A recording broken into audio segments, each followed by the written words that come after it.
आईएफएटी India की यह प्रदर्शनी 28 से 30 अक्टूबर 2022 तक चलेगी। इस मेला में उत्कृष्ट प्रबंधन और अपशिष्ट जल प्रशोधन के समाधानों एवं इस सेक्टर में उभर रहे प्रचलनों पर चर्चा करने का एक अनूठा अवसर उपलब्ध कराया गया है।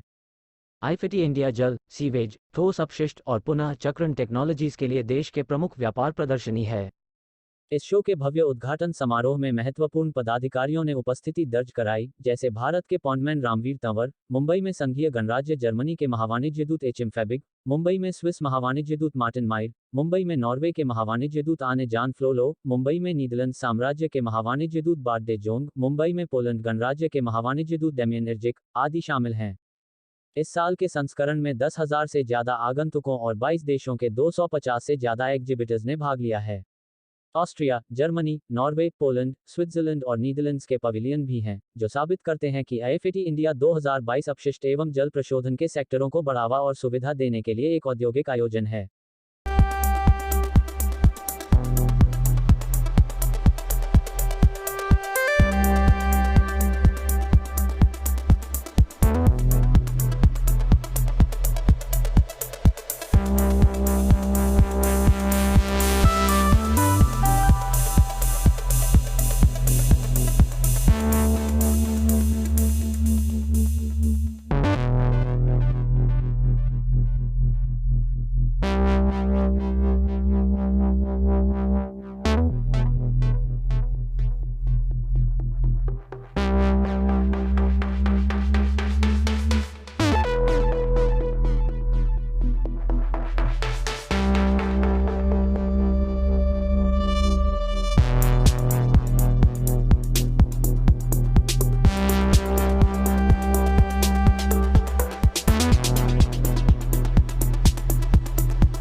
सारे लोग हैं जो ग्राउंड पे काम कर रहे हैं, लेकिन अगर टेक्नोलॉजी और मशीनरीज उनके काम में सहयोग कर दें तो उनका काम कई गुना ज़्यादा अच्छा और हो सकता है।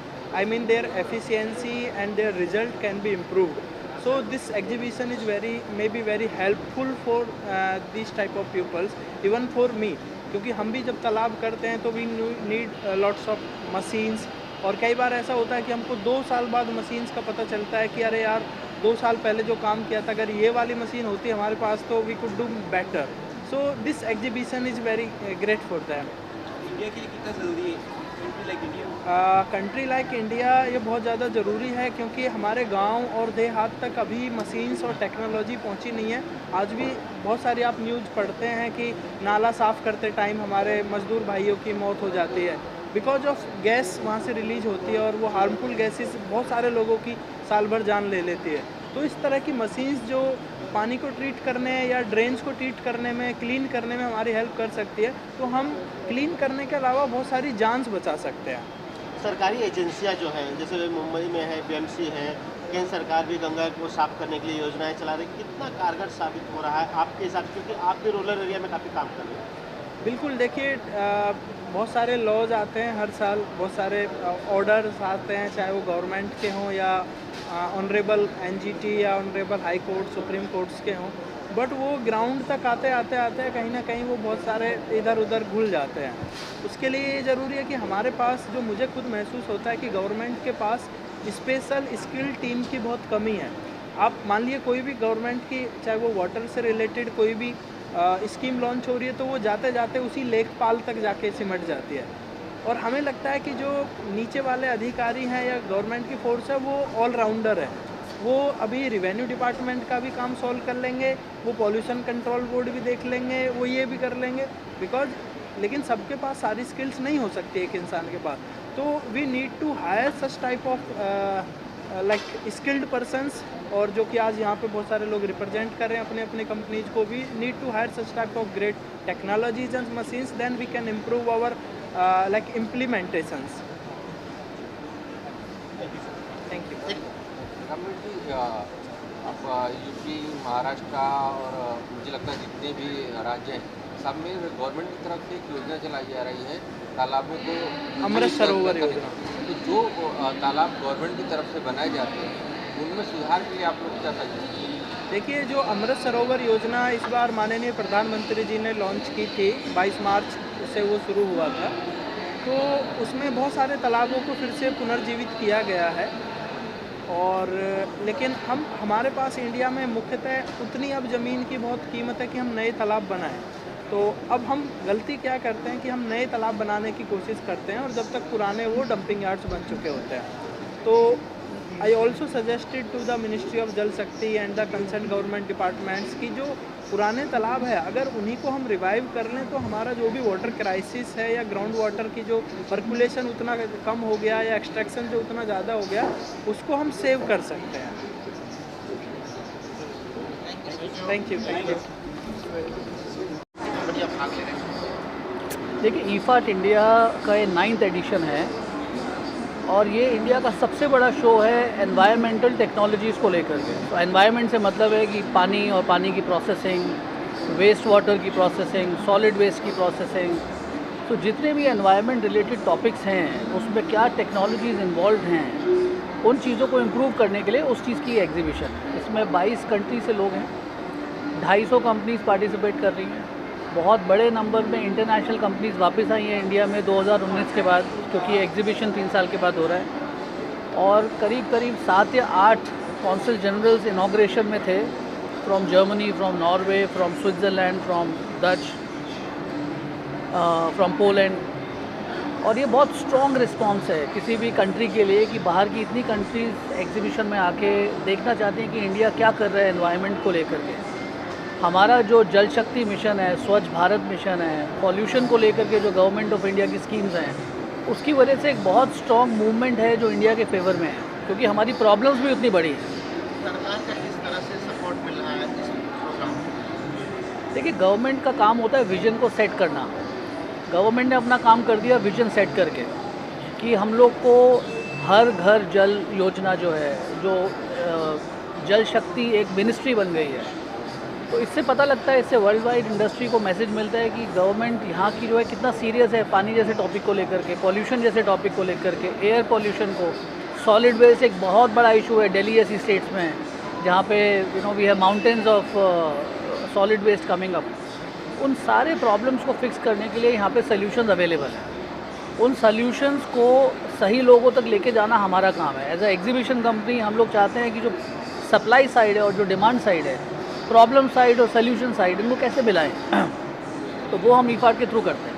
नई टेक्नोलॉजी जो यहाँ की जा रही प्रदर्शनी में, उससे कितना इंडिया को फायदा होगा अगर उसके दर्शकों? देखिए, बहुत फ़ायदा होगा। आज की डेट में अभी आपने सुना होगा जो पॉन्ड मैन है, वो क्या करते हैं कि जो भी जहाँ पे भी कूड़ा इकट्ठा हो जाता है उसको क्लीन करके वहाँ पॉन्ड्स को रीस्टार्ट कर देते हैं, तालाब को ज़िंदा कर देते हैं। अब इसको करने के लिए अभी तक हम क्या कर रहे थे, हम हाथों को यूज़ कर रहे थे, हम इंस्ट्रूमेंट्स को यूज़ कर रहे थे। यहाँ पे ऐसी दर्जनों टेक्नोलॉजीज़ हैं जहाँ पे आपको मशीन को एक बार मूव करना है और वो तालाब ज़िंदा हो जाएगा। तो ये पहले नहीं था हमारे पास, अभी है। उसी तरीके से एयर सॉल्यूशंस को लेकर के हमने एक और टेक्नोलॉजी डिस्प्ले की थी यहाँ पे, एयर टू वाटर, कि आप हवा में से पानी सक करके पीने वाला पानी बना सकते हो बहुत कम टाइम में। तो वर्ल्ड की जितनी इमर्जिंग टेक्नोलॉजीज़ हैं, जो दुनिया में चल रहा है, वो हमने यहाँ पे लाके डिस्प्ले कर दिया है। हमारी उम्मीद है कि अगले 3 दिन में यहाँ पे 10,000 लोग विज़िट करेंगे, और ये 10,000 लोग इंडस्ट्री के हैं। ये 10,000 लोग यहाँ से सोल्यूशन लेके वापस इंडस्ट्री में जाएंगे। और जब ये सोल्यूशन इंडस्ट्री में जाएंगे, इंडस्ट्री ऑटोमेटिकली आगे बढ़ेगी। ठीक है, सॉरी इंग्लिश में। सो IFAT India is taking place at Mumbai as its 9th edition. It's a 3-day trade fair which will welcome 250 exhibitors and over 10,000 visitors. It is the most influential platform when it comes to wastewater, solid waste management and environmental technologies. This year, from the exhibitor side, we have an overwhelming response. We had a very grand opening ceremony where over 6 to 8 consul generals were participating. We have participation from 22 countries. I think this platform serves one purpose, that whatever the problems the country is facing in terms of infrastructure, environmental technologies, how do we bridge that gap? So there are solution providers who are supply side people, and there is also demand side people who are looking for solutions.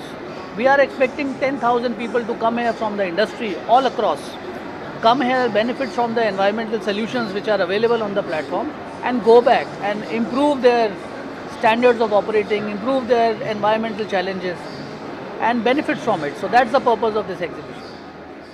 Okay, thank you.